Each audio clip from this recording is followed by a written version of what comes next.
Dito ho! Aling, Pakibuksan na yung pinto! pansamantala lang tayo dito. Sige ho! Ligtas ba tayo dito? Kong, mukhang hindi naman tayo nasundan. Nasabihan ko na ho yung mga kapitbahay. Galit sila sa mga girero kaya walang magsusumbong. Kung sandali lang, hindi ko pwedeng pabayaan si Tinding. Kailangan ko balikan sila Roda at Tinding. Aling Tess, huminahon ka. Delikado pag bumalik pa tayo sa bahay. Saka Tess, may mga kinausap na akong abogado para hanapin si Tinding. Hindi niyo ako naiintindihan eh. Kilala ko mga gerero, kilala namin. Pwede may mangyari kay Tinding at saka kay Roda.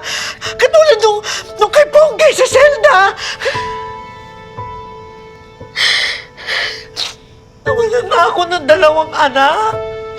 Hindi ko nakakayanin kapag may mangyari pa sa nanay ko. Babalik ako si Tinding. Sandali, Aling Tess, sandali, makinig kayo. Nung hinuli ho si Aling Tinding, hindi ho siya natakot. Sa tingin ko nagpahuli siya sadya para mailigtas na tayo.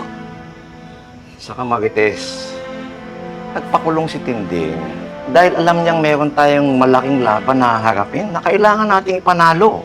Kailangan mapatalsik na yung mga girero. Yun lang ang solusyon para mapalaya si Aling Tinding. Saka Tess, ito pinapangako ko sa'yo. Hindi ako titigil hanggat hindi nakikita si Tinding. Pero meron tayong malaking laban pinagkatiwala sa atin. Kailangan ka namin dito, Marites.